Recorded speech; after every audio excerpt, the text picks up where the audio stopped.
Welcome to my dear first semester students. ನಾವು ಹಿಂದಿನ ಕ್ಲಾಸ್ದಲ್ಲಿ ಈ ಒಂದು ಸಮಾಜಶಾಸ್ತ್ರದ ಅರ್ಥ, ವ್ಯಾಖ್ಯ ಮತ್ತು ಅದರ ಒಂದು ಲಕ್ಷಣಗಳನ್ನು ಕುರಿತು ನೋಡಿದ್ದೀವಿ ವಿದ್ಯಾರ್ಥಿಗಳೇ. ಈಗ ಆ ಫಸ್ಟ್ ಚಾಪ್ಟ್ರಲ್ಲಿ ಬರುವಂಥ 1.2 ಅಥವಾ second point, origin and development of society. Origin and development of society, ಸಮಾಜಶಾಸ್ತ್ರದ ಉಗಮ ಮತ್ತು ಬೆಳವಣಿಗೆ. ಏನ್ರಿ ಸೆಕೆಂಡ್ ಪಾಯಿಂಟಲ್ಲಿ ಏನಿದೆ, ನಮ್ಮೊಂದು ಸಮಾಜಶಾಸ್ತ್ರದ ಯಾವ ರೀತಿಯಾದಂಥ ಉಗಮವಾಯಿತು, ಅದರ ಒಂದು ಬೆಳವಣಿಗೆ ಯಾವ ರೀತಿಯಾಗಿ ಆಗ್ತಾಯಿದೆ ಅಥವಾ ಆಗಿದೆ ಅನ್ನುವಂಥದ್ದನ್ನು ನೋಡುವಂಥದ್ದು. ಸಮಾಜಶಾಸ್ತ್ರ ಸಾಮಾಜಿಕ ಜೀವನದ ಇತಿಹಾಸವು ಸಮಾಜದಷ್ಟೇ ಪ್ರಾಚೀನವಾದದ್ದು. ಏನ್ರಿ ಸಮಾಜಶಾಸ್ತ್ರ ಸಾಮಾಜಿಕ ಜೀವನದ ಇತಿಹಾಸದಷ್ಟೇ ಪ್ರಾಚೀನವಾದದ್ದು ಅಂತೇಳಿ ನೋಡ್ತಾ ಹೋಗ್ಬೋದು. ಈಗ ನಮ್ಮ ಭಾರತದ ಇತಿಹಾಸ ಈ ಒಂದು ಹರಪ್ಪ ಮೊಹೆಂಜೋದಾರೋ ಸಿಂಧೂ ನಾಗರಿಕತೆ ಎಷ್ಟು ಒಂದು ಗತಕಾಲದ ಒಂದು ಇತಿಹಾಸವನ್ನು ಹೊಂದಿದೆಯೋ, ಅಷ್ಟೇ ನಮ್ಮ ಸಮಾಜಶಾಸ್ತ್ರವು ಸಹ ಸಾಮಾಜಿಕ ಜೀವನದ ಇತಿಹಾಸವು ಸಮಾಜದಷ್ಟೇ ಪ್ರಾಚೀನವಾದದ್ದು ಅಂಥೇಳಿ ನೋಡ್ಬೋದು. ಸಹಬಾಳ್ವೆ, ಸಾಮಾಜಿಕ ಸಮಸ್ಯೆಗಳ ಪರಿಹಾರವನ್ನು ಕುರಿತು ಚಿಂತನೆ ಮುಂತಾದವುಗಳು ಮಾನವ ಸಮಾಜದ ಉಗಮದಿಂದ ಕಂಡು ಬರುತ್ತಾವ. ಏನ್ರಿ ಸಹಬಾಳ್ವೆ, ಸಾಮಾಜಿಕ ಸಮಸ್ಯೆಗಳ ಪರಿಹಾರವನ್ನು ಕುರಿತು ಅಧ್ಯಯನ ಮಾಡುವಂಥದ್ದು. ಸಮಾಜದಲ್ಲಿ ನಾವು ನೋಡುವಂಥ ಹಲವಾರು ರೀತಿಯಾದಂಥ ಒಂದು ಸಾಮಾಜಿಕ ಸಮಸ್ಯೆಗಳನ್ನು ಯಾವ ರೀತಿಯಾಗಿ ಬಗೆಹರಿಸುವಂಥದ್ದನ್ನು ಸಮಾಜಶಾಸ್ತ್ರ ಮಾಡ್ತಾ ಹೋಗ್ತದೆ. ಮಾನವ ಸಮಾಜದ ಉಗಮದಿಂದ ಏನೈತ್ರಿ, ನಮ್ಮ ಒಂದು ಸಮಾಜಶಾಸ್ತ್ರದ ಉಗಮ ನಾವು ನೋಡುವಂಥದ್ದು. 16ನೇ ಶತಮಾನದವರೆಗೂ ಸಮಾಜ ಜೀವನವನ್ನು ಕುರಿತು ವೈಜ್ಞಾನಿಕವಾದ ವಿಶ್ಲೇಷಣೆಯ ಪ್ರಯತ್ನ ನಡೆದಿರಲಿಲ್ಲ. ಏನ್ರಿ 16ನೇ ಶತಮಾನದವರೆಗೂ ಈ ಒಂದು ಸಮಾಜ ಜೀವನವನ್ನು ಕುರಿತು ವೈಜ್ಞಾನಿಕವಾದ ಸೈಂಟಿಫಿಕ್ ದೃಷ್ಟಿಕೋನದಿಂದ ಅಧ್ಯಯನ ಅಂತೂ ಒಂದು ಏನೈತ್ರಿ ನಡೆದಿರಲಿಲ್ಲ ಅಂತ ಹೇಳ್ತಾ ಹೋಗ್ತಾರೆ. ಅದೇ ರೀತಿಯಾಗಿ ಕೇವಲ ತಾತ್ವಿಕ ಹಾಗೂ ಏನ್ರಿ ಕೇವಲ ತಾತ್ವಿಕ ಫಿಲಾಸಫಿಕಲ್ ಕಾಲ್ಪನಿಕ ವಿಚಾರ ದೃಷ್ಟಿಕೋನದಿಂದ ಅದನ್ನು ಅಧ್ಯಯನ ಮಾಡಲಾಗ್ತಾ ಇತ್ತು. ಏನ್ರಿ ಸಮಾಜಶಾಸ್ತ್ರವನ್ನು ಕೇವಲ ಒಂದು ಫಿಲಾಸಫಿಕಲ್ ಆಗಿ ಕಾಲ್ಪನಿಕ ಒಂದು ವಿಚಾರದ ದೃಷ್ಟಿಕೋನದಿಂದ ಅದನ್ನು ಅಧ್ಯಯನ ಮಾಡ್ತಾಯಿದ್ರು. ಆದರೆ 16ನೇ ಶತಮಾನದ ನಂತರ ಸಮಾಜದ ವೈಜ್ಞಾನಿಕ ಹಾಗೂ ವಾಸ್ತವಿಕ ಅಧ್ಯಯನ ಪ್ರಾರಂಭವಾಯಿತು. ಏನ್ರಿ ಸಮಾಜಶಾಸ್ತ್ರದ ಉಗಮ ಮತ್ತು ಬೆಳವಣಿಗೆಯನ್ನು ನೋಡ್ತಾ ಹೋದಾಗ ಸಮಾಜಶಾಸ್ತ್ರವು ಉಗಮವಾಗಿರುವಂಥದ್ದು 16ನೇ ಶತಮಾನದ ನಂತರ ಅಂತೇಳಿ ಹೇಳ್ತಾ ಹೋಗ್ತಾರೆ. 16ನೇ ಶತಮಾನದ ನಂತರ ಸಮಾಜದ ವೈಜ್ಞಾನಿಕ ಹಾಗೂ ವಾಸ್ತವಿಕ ಅಧ್ಯಯನ ಪ್ರಾರಂಭವಾಯಿತು. ಪ್ರಪ್ರಥಮವಾಗಿ ಸಮಾಜಶಾಸ್ತ್ರದ ಕೆಲವೊಂದು ಸೂತ್ರಗಳನ್ನು ಬಳಸಿದವರೆಂದರೆ ಗ್ರೀಕ್ ತತ್ವಜ್ಞಾನಿಯಾಗಿರುವಂಥ ಪ್ಲೇಟೋ.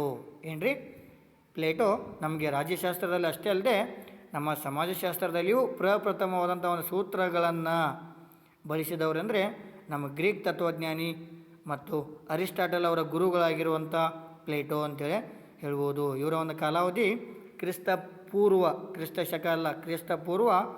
427ರಿಂದ 347. ಇವರ ಪ್ರಮುಖ ಗ್ರಂಥವಾಗಿರುವಂಥ ರಿಪಬ್ಲಿಕ್, ಅದಕ್ಕೆ ನಾವು ಕನ್ನಡದಲ್ಲಿ ಏನಂತೀವಿ ರೀ ಗಣರಾಜ್ಯ ಎಂಬ ಅಂತೇಳಿ ಹೆಸರಿನಿಂದ ಕರಿತಾ ಹೋಗ್ತೀವಿ. ಈ ಒಂದು ರಿಪಬ್ಲಿಕ್ ಗ್ರಂಥದಲ್ಲಿ ನಮ್ಮ ಸಮಾಜಶಾಸ್ತ್ರದ ಪ್ರಥಮ ಸೂತ್ರಗಳನ್ನು ಬಳಸಿದವರು ಪ್ಲೇಟೋ ಅಂತೇಳಿ ಹೇಳ್ತಾ ಹೋಗ್ಬೋದು. ನೆಕ್ಸ್ಟ್ ಎರಡನೇ ವ್ಯಕ್ತಿ ಯಾರು ಅಂದರೆ ಅರಿಸ್ಟಾಟಲ್.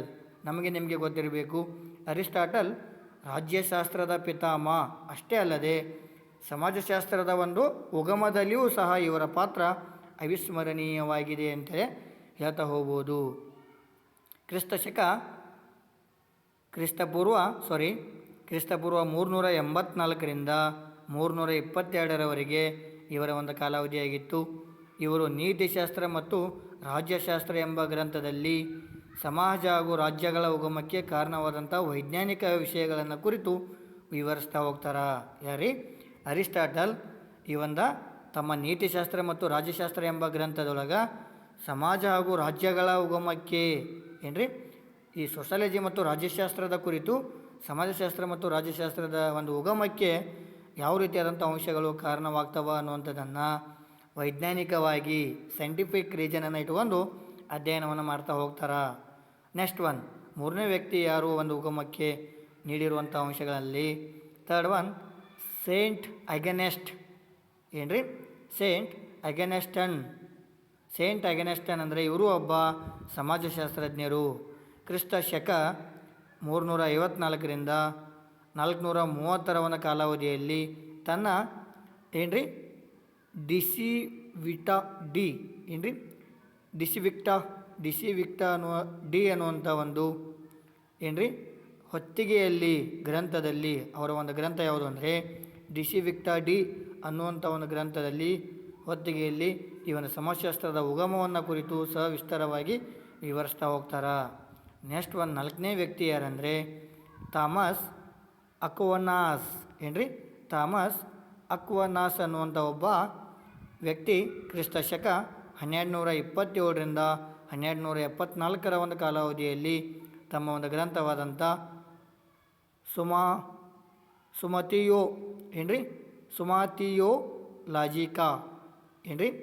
ಸುಮಾತಿಯೋಲಾಜಿಕಾ ಎಂಬ ಗ್ರಂಥದಲ್ಲಿ ಸಾಮಾಜಿಕ ನಿಯಮ ಹಾಗೂ ಸಂಘಟನಾ ಭಾವನೆಗಳನ್ನು ಕುರಿತು ಒಂದು ವಿವರಣೆಯನ್ನು ಕೊಡ್ತಾ ಹೋಗ್ತಾನ. ಸಮಾಜದ ಒಂದು ನಿಯಮಗಳನ್ನು, ಸಮಾಜದ ಒಂದು ರೂಲ್ಸ್ ಆ್ಯಂಡ್ ರೆಗ್ಯುಲೇಷನ್ಗಳನ್ನು, ಇವನ ಸಂಘಟನೆಯ ಭಾವನೆಗಳನ್ನು ಕುರಿತು ವಿವರಣೆಯನ್ನು ನೀಡ್ತಾ ಹೋಗ್ತಾನ. 5ನೇ ವ್ಯಕ್ತಿ ಫ್ರಾನ್ಸಿನ ಬೇಕನ್. ಬೇಕನ್ ನ್ಯೂ ಅಟ್ಲಾಂಟಿಸ್ ಅನ್ನುವಂಥ ವ್ಯಕ್ತಿ ಮತ್ತು ಥಾಮಸ್ ಮೋರನ್ ಅನ್ನುವಂಥ ವ್ಯಕ್ತಿ. ಬೇಕನ್ ತನ್ನ ಒಂದು ನ್ಯೂ ಅಟ್ಲಾಂಟಿಸ್ ಅನ್ನುವಂಥ ಒಂದು ಗ್ರಂಥದಲ್ಲಿ, ಥಾಮಸ್ ಮೋರನ್ ಇಟೋಪಿಯಾ ಎಂಬ ಗ್ರಂಥದಲ್ಲಿ ಈ ಒಂದು ಸಮಾಜಶಾಸ್ತ್ರದ ಉಗಮಗಳನ್ನು ಕುರಿತು ಅಥವಾ ಬೆಳವಣಿಗೆಯ ಕುರಿತು ತಮ್ಮದೇ ಆದಂಥ ಒಂದು ವಿಚಾರಗಳನ್ನು ಹೇಳ್ತಾ ಹೋಗ್ತಾರೆ ವಿದ್ಯಾರ್ಥಿಗಳೇ. ನೆಕ್ಸ್ಟ್ ಒನ್ ಸಮಾಜ ವಿಜ್ಞಾನದ ರೂಪರೇಷೆಗಳನ್ನು ಸಮಾಜ ಜೀವನದ ರೂಪರೇಷೆಗಳನ್ನು, ಮಾನವರ ವರ್ತನೆಗಳ ಮೇಲೆ ಸಾಮಾಜಿಕ ಪರಿಸರದ ಪ್ರಭಾವವನ್ನು ಭಾರತೀಯ ಪ್ರಾಚೀನ ಗ್ರಂಥಗಳಲ್ಲಿ ನಾವು ಹೇರಳವಾಗಿ ಕಾಣಬಹುದು. ಈ ನಮ್ಮ ಸಮಾಜ ಜೀವನದ ರೂಪರೇಷೆಗಳನ್ನು ಮಾನವರ ವರ್ತನೆಗಳ ಮೇಲೆ, ಮಾನವ ತನ್ನ ಒಂದು ವರ್ತನೆಗಳ ಮೇಲೆ ಸಾಮಾಜಿಕ ಪರಿಸರದ ಪ್ರಭಾವವನ್ನು ಭಾರತೀಯ ಪ್ರಾಚೀನ ಗ್ರಂಥಗಳಲ್ಲಿ ಹೇರಳವಾಗಿ ಕಡಿಮೆ ಪ್ರಮಾಣದಲ್ಲಿ ನೋಡ್ತಾ ಹೋಗ್ಬೋದು. ಯಾವ್ಯಾವ ಒಂದು ಪ್ರಮಾಣದೊಳಗಂದರೆ ಯಾವ್ಯಾವ ಒಂದು ಅಂಶದಲ್ಲಿ ಅಂದರೆ ವೇದ, ಉಪನಿಷತ್ತುಗಳು, ಸ್ಮೃತಿಗಳು, ಪುರಾಣಗಳು, ಧಾರ್ಮಿಕ ಕಲ್ಪನೆಗಳು ಸಮಾಜದಲ್ಲಿ ಯಾವ ರೀತಿಯ ಪಾತ್ರವನ್ನು ನಿರ್ವಹಿಸುತ್ತಿದ್ದವು ಎನ್ನುವುದರ ಅರಿವನ್ನು ಮೂಡಿಸ್ತಾ ಹೋಗ್ತವ. ಈ ಒಂದು ಸಮಾಜಶಾಸ್ತ್ರದ ಉಗಮವನ್ನು ನೋಡಿದಾಗ ಇಲ್ಲಿ ವೇದ ಉಪನಿಷತ್ತುಗಳಲ್ಲಿಯೂ ಸಮಾಜಶಾಸ್ತ್ರದ ಉಗಮ ಅನ್ನುವಂಥದ್ದು ನೋಡ್ತಾ ಹೋಗ್ತೀವಿ. ಈ ಒಂದು ಮನುವಿನ ಸ್ಮೃತಿಯಲ್ಲಿ ನೋಡ್ತಾ ಹೋಗ್ತೀವಿ. ಪುರಾಣಗಳಲ್ಲಿ, ಭಗವದ್ಗೀತೆಯಲ್ಲಿ, ಕುರಾನದಲ್ಲಿ, ಬೈಬಲ್, ಧಾರ್ಮಿಕ ಕಲ್ಪನೆಗಳಂದರೆ ಇವೆಲ್ಲವೂ ಬರ್ತಾವ. ಇಂಥ ಒಂದು ಸಮಾಜದಲ್ಲಿ ಯಾವ ರೀತಿಯ ಪಾತ್ರವನ್ನು ನಿರ್ವಹಿಸ್ತಾ ಇದ್ದವು ಎನ್ನುವುದರ ಅರಿವನ್ನು ನೋಡ್ತಾ ಹೋಗ್ತೀವಿ. ಮನುವಿನ ಮನುಸ್ಮೃತಿ, ಶುಕ್ರಾಚಾರ್ಯರ ನೀತಿಶಾಸ್ತ್ರ, ಶುಕ್ರ ನೀತಿಸಾರ ಪ್ರಾಚೀನ ಭಾರತದಲ್ಲಿ ಅತಿ ಮಹತ್ವವಾದಂಥ ಒಂದು ಪಾತ್ರವನ್ನು ನೋಡ್ತಾ ಹೋಗ್ತೀವಿ. ಇಂಥ ಒಂದು ಪ್ರಮುಖವಾದಂಥ ಈ ಒಂದು ಸಮಾಜಶಾಸ್ತ್ರದ ಉಗಮ ಹಲವಾರು ಒಂದು ವೇದ ಉಪನಿಷತ್ತುಗಳು ಅಥವಾ ಹಲವಾರು ಬೇರೆ ರೀತಿಯಾದಂಥ ಒಂದು ಗ್ರಂಥಗಳಲ್ಲಿಯೂ ಸಹ ನಾವು ನೋಡ್ತಾ ಹೋಗ್ತೀವಿ. ಅದೇ ರೀತಿಯಾಗಿ ಸಮಾಜದ ರೂಪರೇಷೆಗಳನ್ನು, ಸಾಮಾಜಿಕ ಆಗುಹೋಗುಗಳಿಗೆ ಕಾರಣಗಳನ್ನು ಶಾಸ್ತ್ರೀಯವಾಗಿ ಅಧ್ಯಯನ ಮಾಡಲು ನಮಗೇನೈತ್ರಿ ಈ ಒಂದು ಅಗಸ್ಕೋಮ್ಟ್ರವರು ಹಲವಾರು ರೀತಿಯಾದಂಥ ಒಂದು ಪ್ರಯತ್ನಗಳನ್ನು ಮಾಡಿ ಶಾಸ್ತ್ರೀಯವಾಗಿ ಅಧ್ಯಯನ ಮಾಡಲು ನಮಗೇನೈತ್ರಿ ಒಂದು ಸಹಾಯವನ್ನು ಮಾಡಿದಂಥವರು ನಮ್ಮ ಸಮಾಜಶಾಸ್ತ್ರದ ಪಿತಾಮಹ ಅಥವಾ ಪ್ರತಿಪಾದಕರು ಅಂತ ಏನು ಕರಿತೀವಿ. ಅಗಸ್ಕೋಮ್ಟ್ರವರು ಅವರ ಒಂದು ಸಮಾಜಶಾಸ್ತ್ರದ ಕೊಡುಗೆ ಅವಿಸ್ಮರಣೀಯವಾಗಿದೆ ಅಂತೇಳಿ ಹೇಳ್ತಾ ಹೋಗ್ಬೋದು. ನೈಸರ್ಗಿಕ ವಿಜ್ಞಾನಗಳನ್ನು ಅಧ್ಯಯನ ಮಾಡುವಂತೆ ಸಮಾಜ ವಿಜ್ಞಾನವನ್ನು ಅದೇ ವಿಧಾನದ ಮುಖಾಂತರವೇ ಅಧ್ಯಯನ ಮಾಡ್ಬೋದು ಅಂತೇಳಿ ಅಗಸ್ಕೋಮ್ಟ್ರವರು ವಾದ ಮಾಡ್ತಾರೆ.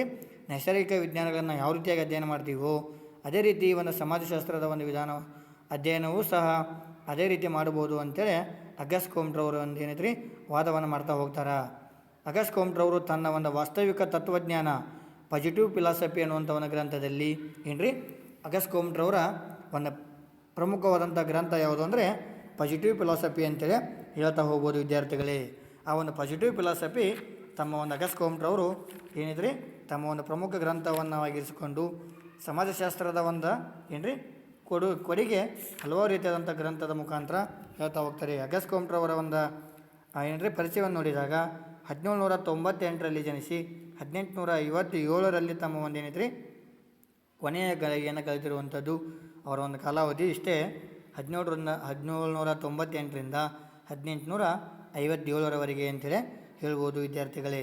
ಫ್ರಾನ್ಸಿನ ತತ್ವಜ್ಞಾನಿಯಾಗಿರುವಂಥ ಅಗಸ್ಕೋ ಸಾಂಪ್ರದಾಯಿಕವಾಗಿ ಸಮಾಜಶಾಸ್ತ್ರದ ಪಿತಾಮಹನೆಂದು ಪರಿಗಣಿಸಲಾಗಿದೆ. ಸೊಸಾಲಜಿ ಸಮಾಜಶಾಸ್ತ್ರ ಎಂಬುವಂಥ ಗ್ರಂಥವನ್ನು ಮೊಟ್ಟ ಮೊದಲ ಬಾರಿಗೆ ಪರಿಚಯಿಸಿದಂಥ ಕೀರ್ತಿ ಇವರಿಗೆ ಸಲ್ತದ ಅಂತೇಳಿ ಹೇಳ್ಬೋದು.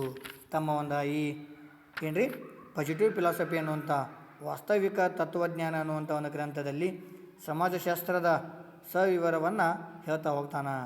4ನೇ ಅಧ್ಯಯನದಲ್ಲಿ ಸಮಕಾಲೀನ ತತ್ವಜ್ಞಾನ ಹಾಗೂ ಸಮಾಜ ವಿಜ್ಞಾನಗಳೆಂಬ ಎರಡು ಸಮಾಜದ ವೈಜ್ಞಾನಿಕ ಅಧ್ಯಯನದ ಬಗೆಗೆ ನಿರಾಸಕ್ತಿಯನ್ನು ಹೊಂದಿರುವ ಕಾರಣ ನಾನೊಂದು ಹೊಸ ವಿಜ್ಞಾನಕ್ಕೆ ಜನ್ಮ ಕೊಟ್ಟಿರುವೆ ಅಂತೇಳಿ ಕೋಂಟ್ ಅವರು ಉಲ್ಲೇಖಿಸ್ತಾ ಹೋಗ್ತಾರೆ. ಏನ್ರಿ ಈ ಸಮಕಾಲೀನ ತತ್ವಜ್ಞಾನ ಹಾಗೂ ಸಮಾಜ ವಿಜ್ಞಾನಗಳೆಂಬ ಸಮಾಜದ ವೈಜ್ಞಾನಿಕ ಅಧ್ಯಯನದ ಬಗೆಗೆ ಒಂದೇನೈತ್ರಿ ನಿರಾಸಕ್ತಿ ತೋರಿದರೂ ಈ ಒಂದು ಹೊಸ ವಿಜ್ಞಾನಕ್ಕೆ ಜನ್ಮ ಕೊಟ್ಟಿರುವೆ, ಸಮಾಜಶಾಸ್ತ್ರದ ಒಂದು ಹೊಸ ವಿಜ್ಞಾನಕ್ಕೆ ಜನ್ಮ ಕೊಟ್ಟಿರುವೆ ಅಂತೇಳಿ ಒಂದು ಅಗಸ್ಕೋಂಟ್ ಅವರು ಏನಂತ್ರಿ ಹೆಮ್ಮೆ ಪಡ್ತಾ ಹೋಗ್ತಾರೆ ಅಂತೇಳಿ ಹೇಳ್ಬೋದು. ಅದೇ ರೀತಿಯಾಗಿ ಸಮಾಜಶಾಸ್ತ್ರದ 2ನೇ ಪಿತಾಮಹ ಅಂತೇನು ಕರಿತೀವಿ ಏನ್ರಿ ಸಮಾಜಶಾಸ್ತ್ರದ 2ನೇ ಪಿತಾಮಹ. ಸಮಾಜಶಾಸ್ತ್ರದ ಪಿತಾಮಹರಲ್ಲಿ 5 ಜನ ವಿದ್ಯಾರ್ಥಿಗಳಿಗೆ ಗೊತ್ತಿರಲಿ ನಿಮಗೆ ಏನ್ರಿ ಸಮಾಜಶಾಸ್ತ್ರದಲ್ಲಿ ಪ್ರಥಮ ಪಿತಾಮಹ ಅಗಸ್ಕೋಂಟ್ ಆದರೆ 2ನೇ ಪಿತಾಮಹ Herbert Spencer, 3rd one Emile Durkheim, Max Weber, 4th one, 5th one Max Weber, Karl Marx last one. First one Auguste Comte ಆದರೆ 2ನೇದಾಗಿ ಹರ್ಬರ್ಟ್ ಸ್ಪೆನ್ಸರ್, 3ನೇದಾಗಿ ಇಮೇಲ್ ಡೆರ್ಕೀಮ್, 4ನೇದಾಗಿ ಮ್ಯಾಕ್ಸ್ ವೆಬರ್, 5ನೇದಾಗಿ ಕಾರ್ಲ್ ಮಾರ್ಕ್ಸ್ ಅಂತ ಹೇಳ್ಬೋದು. ಇವರು 5 ಜನ ನಮ್ಮ ಸಮಾಜಶಾಸ್ತ್ರದ ಪಂಚ ಪಿತಾಮಹರು ಅಂತೇಳಿ ಕರೀತಾ ಹೋಗ್ತಾರೆ ಏನ್ರಿ. ಇವರನ್ನು 5 ಜನ ಪಿತಾಮಹರು ಅಂತೇಳಿ ಕರೀತಾ ಹೋಗ್ತಾರೆ. Auguste Comte, Herbert Spencer, Emile Durkheim, Max Weber, Karl Marx ಈ 5 ಜನರ ಒಂದು ಏನ್ರಿ ಪರಿಶ್ರಮದಿಂದ 5 ಜನರ ಒಂದು ಕೊಡುಗೆಯಿಂದ ನಮ್ಮ ಸಮಾಜಶಾಸ್ತ್ರದ ಉಗಮವಾಯಿತು ಅಂತೇಳಿ ಹೇಳ್ತಾ ಹೋಗ್ಬೋದು. ಇದರಲ್ಲಿ ಸೆಕೆಂಡ್ ಒನ್ ಇಂಗ್ಲೆಂಡಿನ ಹರ್ಬರ್ಟ್ ಸ್ಪೆನ್ಸರ್ ಅವರೇನೈತ್ರಿ ಕ್ರಿಸ್ತಶಕ 1820ರಿಂದ 1900ರವರೆಗೆ ಏನ್ರಿ ಕ್ರಿಸ್ತಶಕ 1820ರಿಂದ 1900ರವರೆಗೆ ಇವರನ್ನು ದ್ವಿತೀಯ ಸಂಸ್ಥಾಪಕ ಅಂತೇಳಿ ಕರೀತಾ ಹೋಗ್ತಾರೆ. ಹರ್ಬರ್ಟ್ ಸ್ಪೆನ್ಸರ್ 19ನೇ ಶತಮಾನದ ಮಹಾ ಮೇಧಾವಿಗಳಲ್ಲಿ ಒಬ್ಬನೆನಿಸಿಕೊಂಡವರು ಏನ್ರಿ. ಈ ಒಂದು ತನ್ನ ಒಂದು ಪ್ರಥಮ ತತ್ವಗಳು ಅನ್ನುವಂಥ ಫಸ್ಟ್ ಪ್ರಿನ್ಸಿಪಲ್ಸ್ ಅನ್ನುವಂಥ ಒಂದು ಗ್ರಂಥದಲ್ಲಿ ಏನ್ರಿ ಸಮಾಜಶಾಸ್ತ್ರದ ಒಂದು ಮೂಲ ತತ್ವಗಳು ಅಥವಾ ಫಸ್ಟ್ ಪ್ರಿನ್ಸಿಪಲ್ಸ್ ಅನ್ನುವಂಥ ಒಂದು ಗ್ರಂಥದಲ್ಲಿ ವ್ಯಕ್ತಿ ಹಾಗೂ ರಾಜ್ಯ the man versus the state ಎಂಬ ಗ್ರಂಥಗಳ ಮೂಲಕ ಸಮಾಜಶಾಸ್ತ್ರವನ್ನು ಹೆಚ್ಚು ಜನಪ್ರಿಯಗೊಳಿಸಿದವರು ಈ ಒಂದು ಹರ್ಬರ್ಟ್ ಸ್ಪೆನ್ಸರ್ ಅಂತೇಳಿ ಹೇಳ್ಬೋದು ಏನ್ರಿ. ಹರ್ಬರ್ಟ್ ಸ್ಪೆನ್ಸರ್ ಅವರ ಒಂದು ಕೊಡುಗೆಯೂ ಸಹ ಸಮಾಜಶಾಸ್ತ್ರಕ್ಕೆ ಅವಿಸ್ಮರಣೀಯವಾಗಿದೆ ಅಂತೇಳಿ ಹೇಳ್ಬೋದು ವಿದ್ಯಾರ್ಥಿಗಳೇ. ಅದೇ ರೀತಿಯಾಗಿ ನೆಕ್ಸ್ಟ್ ಒನ್ ಫ್ರಾನ್ಸ್ ದೇಶದ ಫೆಡೆರಿಕ್ ಲಿಫ್ಲೆ ಏನ್ರಿ ಫೆಡೆರಿಕ್ ಲಿಫ್ಲೆ ಅಂತೇಳಿ ಹೇಳ್ತಾ ಹೋಗ್ಬೋದು.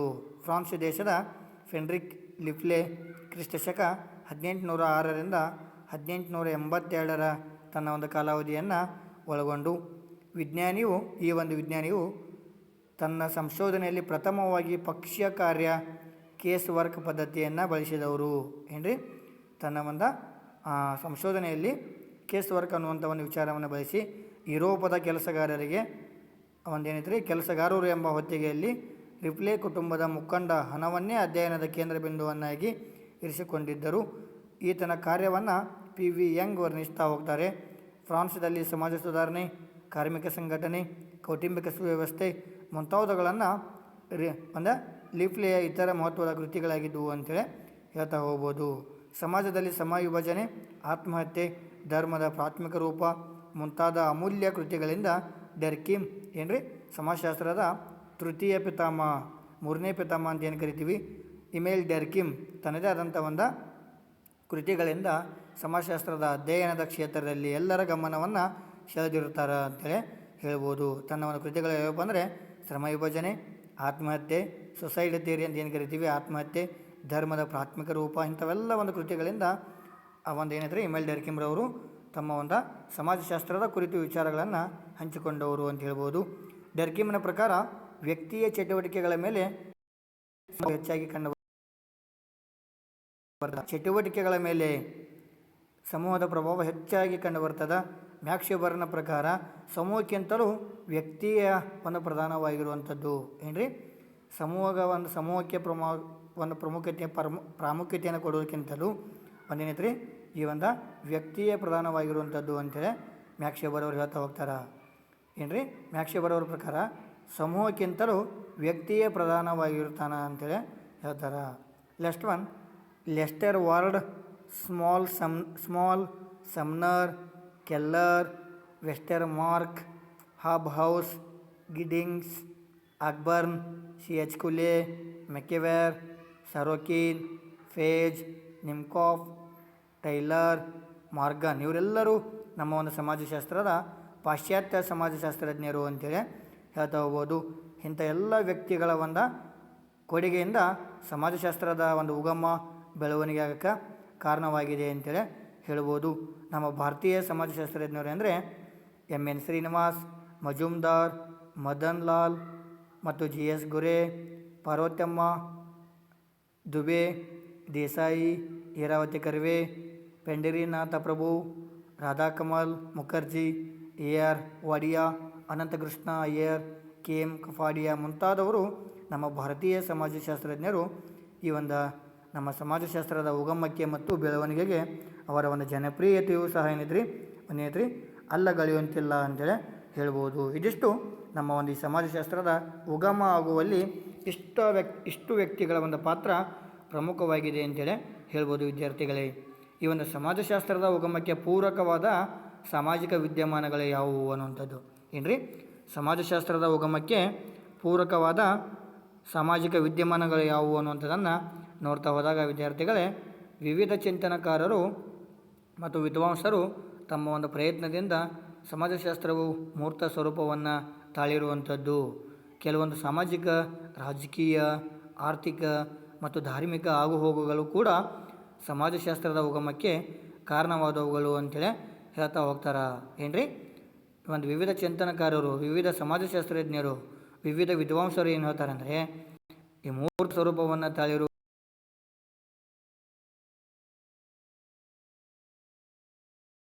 ಸಮಾಜ ಕಾರಣವಾದಗಳಲ್ಲಿ ಪ್ರಮುಖವಾದವು ಅಂದರೆ, ಮೊದಲನೇದಾಗಿ ಸಮಾಜಶಾಸ್ತ್ರದ ಉಗಮಕ್ಕೆ ಪೂರಕವಾದ ಸಾಮಾಜಿಕ ವಿದ್ಯಮಾನಗಳಲ್ಲಿ ಮೊದಲನೇದಾಗಿ ರಾಜಕೀಯ ಘಟನೆಗಳು ಏನ್ರಿ.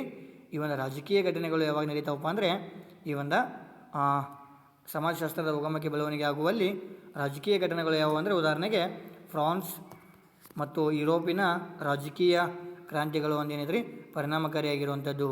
ಫ್ರಾನ್ಸ್ ಕ್ರಾಂತಿ ಯಾವಾಗಾಗಿದೆ ವಿದ್ಯಾರ್ಥಿಗಳಂದರೆ 1798ರಿಂದ 1799 ಏನ್ರಿ. 1798ರಿಂದ 1799 ಅಂತೇಳಿ ಹೇಳ್ತಾ ಹೋಗ್ಬೋದು. 1798ರಿಂದ 1799. ಯುರೋಪಿನ ರಾಜಕೀಯ ಕ್ರಾಂತಿಗಳು ಪರಿಣಾಮಕಾರಿಯಾಗಿ ಒಂದೇನಿದ್ರಿ ದೊರೆಗಳ ಹಾಗೂ ಉಚ್ಚವರ್ಗದ ಜನರ ಆಳ್ವಿಕೆಯ ಕೊನೆಗೊಂಡಲಾಯಿತು. ತನ್ಮೂಲಕವಾಗಿ 18 ಮತ್ತು 19ನೇ ಶತಮಾನದಲ್ಲಿ ಸಾಮಾಜಿಕ ಅವ್ಯವಸ್ಥೆ ತಲೆದೋರಿತು. ಹಲವಾರು ಜನ ಚಿಂತನಕಾರರು ಹೊಸ ಸಮೂಹದ ಅಗತ್ಯತೆಯನ್ನು ಮನಗಂಡು ಅದನ್ನು ಸ್ಥಾಪಿಸುವ ದಿಶೆಯಲ್ಲಿ ಆಲೋಚಿಸಿ ತೊಡಗಿದರು. ಈ ರೀತಿಯ ವಿದ್ಯಮಾನಗಳು ಸಮಾಜಶಾಸ್ತ್ರದಂಥ ಹೊಸ ವಿಜ್ಞಾನಗಳ ಉಗಮಕ್ಕೆ ಪ್ರೇರಕ ಸಂಗತಿಗಳಾದವು ಅಂತೇಳಿ ಹೇಳ್ಬೋದು. ಇಂಥ ಒಂದು ರಾಜಕೀಯ ಘಟನೆಗಳು ನಮ್ಮ ಸಮಾಜಶಾಸ್ತ್ರದ ಉಗಮಕ್ಕೆ ಪ್ರೇರಕವಾಗಿರುವಂಥ ಒಂದು ಸಂಗತಿಗಳು ಅಂತೇಳಿ ಹೇಳ್ಬೋದು. ಎರಡನೆಯ ಒಂದು ಸಾಮಾಜಿಕ ವಿದ್ಯಮಾನ ಅಂದರೆ ಔದ್ಯೋಗಿಕ ಕ್ರಾಂತಿ ಏನ್ರಿ. ಈ ಒಂದು ಔದ್ಯೋಗಿಕ ಕ್ರಾಂತಿಯಲ್ಲಿ ಹಸಿರು ಕ್ರಾಂತಿಯು ಮತ್ತು ಹಳದಿ ಕ್ರಾಂತಿ ಮತ್ತು ಒಂದೇನಿದ್ರಿ ಈ ಒಂದು ಹಸಿರು ಕ್ರಾಂತಿ, ಹಳದಿ ಕ್ರಾಂತಿ, ಶ್ವೇತ ಕ್ರಾಂತಿ ಎಲ್ಲ ಕ್ರಾಂತಿಗಳು ನಮ್ಮ ಒಂದು ಔದ್ಯೋಗಿಕ ಕ್ರಾಂತಿಗಳಿಗೆ ಉದಾಹರಣೆಗಳು ಅಂತೇಳಿ ಹೇಳ್ತಾ ಹೋಗ್ಬೋದು. ಹಸಿರು ಕ್ರಾಂತಿಯ ಪಿತಾಮಹ ಯಾರು ಅಂದರೆ ವಿದ್ಯಾರ್ಥಿಗಳೇ M.S. ಸ್ವಾಮಿನಾಥನ್. ನಮ್ಮ ಭಾರತೀಯ ಹಸಿರು ಕ್ರಾಂತಿಯ ಪಿತಾಮಹ M.S. ಸ್ವಾಮಿನಾಥನ್ ಅಂತೇಳಿ ಹೇಳ್ತಾ ಹೋಗ್ಬೋದು. ಈ ಒಂದು ಔದ್ಯೋಗಿಕ ಕ್ರಾಂತಿ 18ನೇ ಶತಮಾನದ ಔದ್ಯೋಗಿಕ ಅಂದರೆ ಕೈಗಾರಿಕಾ ಮತ್ತು ಔದ್ಯೋಗಿಕ ಎರಡೂ ಒಂದೇ ವಿದ್ಯಾರ್ಥಿಗಳೇ. ಈ ಒಂದು ಕೈಗಾರಿಕಾ ಕ್ರಾಂತಿ ಅಥವಾ ಔದ್ಯೋಗಿಕ ಕ್ರಾಂತಿಯು ವಿಶ್ವದ ಸಾಮಾಜಿಕ ಬದುಕಿನಲ್ಲಿ ಮಹತ್ವದ ಬದಲಾವಣೆಗಳನ್ನು ತರಲು ಕಾರಣೀಭೂತವಾಗಿರುವಂಥ ಕ್ರಾಂತಿ ಏನ್ರಿ. ವಿಶ್ವದ ಸಾಮಾಜಿಕ ಬದುಕಿನಲ್ಲಿ ಮಹತ್ವದ ಬದಲಾವಣೆಗಳನ್ನು ತರಲು ಕಾರಣೀಭೂತವಾಗಿರುವಂಥ ಈ ಒಂದು ಕೈಗಾರಿಕಾ ಕ್ರಾಂತಿ ಅಂತೇಳಿ ಹೇಳ್ಬೋದು. ಭಾರತದಲ್ಲಿ ಅಸಂಖ್ಯಾತ ಉದ್ಯಮಿ ಪ್ರಧಾನವಾದಂಥ ನಗರಗಳು ಜನ್ಮ ತಾಳಕ ಈ ಒಂದು ಕೈಗಾರಿಕಾ ಕ್ರಾಂತಿಯೇ ಪ್ರಮುಖವಾಗಿರುವಂಥದ್ದು. ಉದ್ಯೋಗದ ಸೌಲಭ್ಯಗಳು ನಗರಗಳಲ್ಲಿ ಹೇರಳವಾಗಿ ಸೃಷ್ಟಿಗೊಂಡು ಕಾರಣವಾಗಿ ಬಹುಸಂಖ್ಯಾತ ಗ್ರಾಮೀಣ ಮತ್ತು ಆದಿವಾಸಿ ನೆಲೆಗಳು ಏನೈತ್ರಿ ಈ ಒಂದು ನಗರಗಳಿಗೆ ವಲಸೆಯಾಗಿ ಬರಬೇಕಾದ್ರೆ ಇಂಥ ಒಂದು ಕೈಗಾರಿಕಾ ಕ್ರಾಂತಿಯೇ ಮೂಲ ಕಾರಣವಾಗ್ಯಾವ. ಏನ್ರಿ ಈ ಗ್ರಾಮೀಣ ಮತ್ತು ಆದಿವಾಸಿ ಜನರು ಒಂದು ಏನೈತ್ರಿ ಈ ಮ್ಯಾಗ್ರೇಷನ್ ವಲಸೆಯಾಗಿ ಬರಬೇಕಾದ್ರೆ ಈ ಒಂದು ಕೈಗಾರಿಕಾ ಕ್ರಾಂತಿಯ ಒಂದು ಕಾರಣದಿಂದಲೇ ಅಂತೇಳಿ ಹೇಳ್ಬೋದು ವಿದ್ಯಾರ್ಥಿಗಳೇ. ನೆಕ್ಸ್ಟ್ ಒನ್, ಈ ಒಂದು ಮೂಲ ಕುಟುಂಬಗಳನ್ನು ತೊರೆದು ನಗರಗಳಿಗೆ ವಲಸೆ ಬರ್ತಾರೆ ಮತ್ತು ಗ್ರಾಮೀಣ ಸಮುದಾಯದ ಜನರು ತಮ್ಮ ಒಂದು ಕುಲಕಸಬುಗಳನ್ನು ತೊರೆದು ಇಂಥ ಒಂದು ವಿಭಕ್ತ ಕುಟುಂಬಗಳಿಂದ ವಿಭಜನೆಗೊಂಡು ನಗರದಲ್ಲಿ ಬಂದು ಆ ಒಂದು ವಿಭಕ್ತ ಕುಟುಂಬಗಳನ್ನು ಸ್ಥಾಪನೆ ಮಾಡಿಕೊಂಡು ಔದ್ಯೋಗಿಕ ಕ್ರಾಂತಿಯ ಒಂದು ಪರಿಣಾಮದಿಂದ ಎಷ್ಟೋ ಒಂದು ಜನರೇನೈತ್ರಿ ಒಂದು ತಮ್ಮ ಒಂದು ಕುಟುಂಬವನ್ನು ಗ್ರಾಮವನ್ನು ತ್ಯಜಿಸಿ ಈ ಒಂದು ನಗರಗಳಿಗೆ ಬಂದಿರುವಂಥದ್ದು. ಈ ಒಂದು ಅಂಶವೂ ಸಹ ನಮ್ಮ ಒಂದು ಸಮಾಜಶಾಸ್ತ್ರದ ಉಗಮಕ್ಕೆ ಪ್ರೇರಣೆಯಾಗಿದೆ ಅಂತೇಳಿ ಹೇಳ್ಬೋದು. ನೆಕ್ಸ್ಟ್ ಒನ್, ಥರ್ಡ್ ಒನ್, ಮೂರನೇದು ಸಮಾಜವಾದದ ತತ್ವಗಳಿಗೆ ಮನ್ನಣೆ ನೀಡುವಂಥದ್ದು. ಏನ್ರಿ ಸಮಾಜವಾದ ತತ್ವಗಳಿಗೆ ಮನ್ನಣೆ ಅಂದರೆ ಸಾಮಾಜಿಕ ಸಮಾನತೆಯನ್ನು ತರಲು ಜಾತಿ ಮತ್ತು ವರ್ಗರಹಿತ ಆದರ್ಶ ಸಮಾಜವನ್ನು ನಿರ್ಮಿಸಲು ವಿಶ್ವಾದ್ಯಂತ ಹಲವಾರು ಚಿಂತಕರು ಆಲೋಚಿಸತೊಡಗಿದರು. ಏನ್ರಿ ಇಡೀ ಇಡೀ ವಿಶ್ವದಲ್ಲಿಯೇ ಸಾಮಾಜಿಕ ಸಮಾನತೆಯನ್ನು ತರಲು ಮತ್ತು ಜಾತಿ ವರ್ಗರಹಿತವಾದಂಥ ಆದರ್ಶ ಸಮಾಜವನ್ನು ನಿರ್ಮಿಸಬೇಕಾದ್ರೆ ಈ ಒಂದು ಸಮಾಜಶಾಸ್ತ್ರ ಪ್ರಮುಖ ಪಾತ್ರವನ್ನು ನಿರ್ವಹಿಸ್ತದೆ ಅಂತೇಳಿ ಗಾಂಧೀಜಿಯವರು ತಮ್ಮ ಒಂದು ಸರ್ವೋದಯ ಸಮಾಜದಲ್ಲಿ, ಕೋಮ್ಟ್ರವರು ತಮ್ಮ ಒಂದು ಮಾನವತಾ ಧರ್ಮದಲ್ಲಿ, ಕಾರ್ಲ್ಮಾರ್ಕ್ಸ್ರವರು ಮತ್ತು ಎಂಜಿಲ್ರವರು ತಮ್ಮ ಒಂದು ಸಮಾಜವಾದಿ ವಿಚಾರದಲ್ಲಿ ಅಪಾರ ಜನಮೆಚ್ಚುಗೆಯನ್ನು ಪಡೆದರು. ಡರ್ಕಿಮ್ ಮತ್ತು ಮ್ಯಾಕ್ಸ್ವೆಬರ್ ಅವರು ಸಹ ಸಮಾಜವಾದದ ಸಿದ್ಧಾಂತಗಳ ಬಗ್ಗೆ ತಮ್ಮ ಒಂದು ವಿಚಾರಗಳನ್ನು ಮಂಡಿಸ್ತಾ ಹೋಗ್ತಾರೆ. ಇಂಥ ಒಂದು ಹಲವಾರು ರೀತಿಯಾದಂಥ ವ್ಯಕ್ತಿಗಳು ಸಹ ತಮ್ಮ ಒಂದು ಗ್ರಂಥಗಳ ಮುಖಾಂತರ ಸಮಾಜವಾದದ ತತ್ವಗಳಿಗೆ ಮನ್ನಣೆಯನ್ನು ನೀಡಿರುವಂಥದ್ದು ನಮ್ಮ ಈ ಒಂದು ಸಮಾಜಶಾಸ್ತ್ರ ಅಂತೇಳಿ ಹೇಳ್ಬೋದು. ನೆಕ್ಸ್ಟ್ ಒನ್, ಧಾರ್ಮಿಕ ಕ್ರಾಂತಿ. ಒಂದು ಏನ್ರಿ ಔದ್ಯೋಗಿಕ ಕ್ರಾಂತಿ ಅಷ್ಟೇ ಅಲ್ಲದೆ ಧಾರ್ಮಿಕ ಕ್ರಾಂತಿಯೂ ಸಹ ನಮ್ಮ ಒಂದು ಸಮಾಜಶಾಸ್ತ್ರದ ಉಗಮಕ್ಕೆ ಕಾರಣೀಭೂತವಾಯಿತು ಅಂತೇಳಿ ಹೇಳ್ಬೋದು. ಯಾವ ರೀತಿಯಾಗಿ ಅಂದರೆ ಔದ್ಯೋಗಿಕ ಕ್ರಾಂತಿ, ನಗರೀಕರಣ ಹಾಗೂ ರಾಜಕೀಯ ಕ್ರಾಂತಿಗಳ ಪರಿಣಾಮವಾಗಿ ಮತಧರ್ಮಗಳಲ್ಲಿ ತೀವ್ರ ಸ್ವರೂಪದ ಸ್ಥಿತ್ಯಂತರಗಳು ಗೋಚರಿಸತೊಡಗಿದವು. ಜನಸಾಮಾನ್ಯರಲ್ಲಿ ದೇವರು ಮತ್ತು ಧರ್ಮದ ಬಗೆಗೆ ಶ್ರದ್ಧೆಗಳು ನಶಿಸಿ ತೊಡಗಿದವು. ನಿರಾಶಾವಾದ ತಾಂಡವಾಡತೊಡಗಿತು. ಇಂಥ ಸಂದಿಗ್ಧ ಪರಿಸ್ಥಿತಿಯಲ್ಲಿ ಮ್ಯಾಕ್ಸ್ವೆಬರ್, ಎಮಿಲ್ ಡರ್ಕಿಮ್, ಗೆಸ್ಕೋಮ್ಟ್ ಮುಂತಾದ ಚಿಂತನಕಾರರು ಸಮಾಜದ ಪ್ರಗತಿಯಲ್ಲಿ ಧರ್ಮದ ಮಹತ್ವತೆಯನ್ನು ಸಮರ್ಥಿಸಿದರು. ಮಾನವತಾವಾದ ಧರ್ಮ ನಿರಪೇಕ್ಷತೆ ಮುಂತಾದ ಮಾನವೀಯ ಒಂದು ಏನೈತ್ರಿ ಒಂದು ಮೌಲ್ಯಗಳನ್ನು ಧರ್ಮದಲ್ಲಿ ಅಳವಡಿಸಲು ಅಗತ್ಯತೆಯನ್ನು ಈ ಒಂದು ಚಿಂತನಕಾರರು ತೋರಿಸಿಕೊಡ್ತಾ ಹೋಗ್ತಾರೆ. ಔದ್ಯೋಗಿಕ ಕ್ರಾಂತಿ ಅಷ್ಟೇ ಅಲ್ಲದೆ ಸಮಾಜಶಾಸ್ತ್ರದ ಒಂದು ಬೆಳವಣಿಗೆಗೆ ಅಥವಾ ಒಂದು ಉಗಮಕ್ಕೆ ಒಂದೇನೈತ್ರಿ ಮತಧರ್ಮದ ಪಾತ್ರವೂ ಸಹ ಅಷ್ಟೇ ಪ್ರಮುಖವಾಗಿದೆ.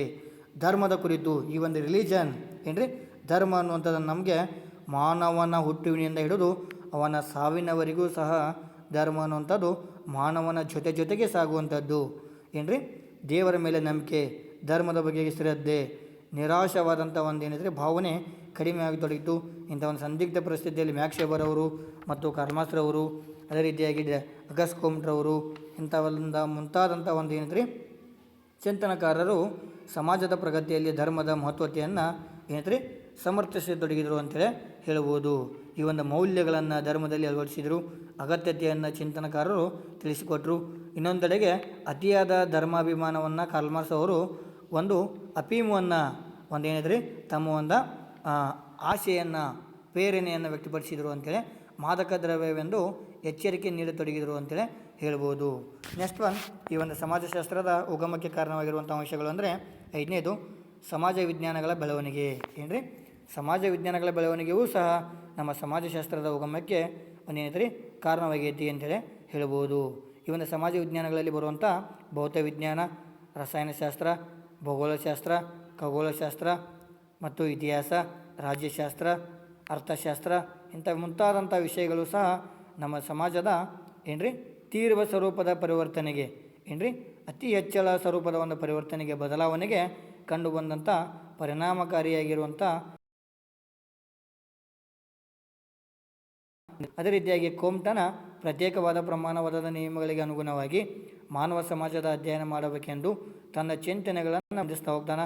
ಸ್ಪೆನ್ಸರ್ ಸಾಮಾಜಿಕ ಡಾರ್ವಿನ್ವಾದದ ಒಂದು ಬಹುಸಂಖ್ಯಾತ ವಿಚಾರವಾಗಿ ಮಂಡಿಸ್ತಾ ಹೋಗ್ತಾನೆ. ಇವೆಲ್ಲವೂ ಸಹ ನಮ್ಮ ಒಂದು ಸಮಾಜಶಾಸ್ತ್ರದ ಒಂದು ಏನೈತ್ರಿ ಬೆಳವಣಿಗೆಗೆ ಅಥವಾ ಅದರ ಒಂದು ಉಗಮಕ್ಕೆ ಕಾರಣೀಭೂತವಾಗ್ಯವ ಅಂತ ಹೇಳ್ಬೋದು. ಇವಷ್ಟೇ ಅಲ್ಲದೆ ಸಮಾಜಶಾಸ್ತ್ರದ ಉಗಮಕ್ಕೆ ಮತ್ತು ಬೆಳವಣಿಗೆಗೆ ಜ್ಞಾನೋದಯ ಯುಗದ ಪ್ರಭಾವ ಪ್ರಮುಖವಾಗ್ತದೆ.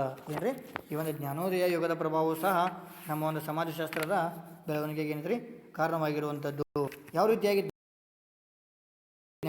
ಏನ್ರಿ ಈ ಒಂದು ಜ್ಞಾನೋದಯ 18ನೇ ಶತಮಾನದ ಕ್ರಾಂತಿಕಾರಿ ವಿಚಾರವಾಗಿ ಹೊರಹೊಮ್ಮಿರುವಂಥದ್ದು.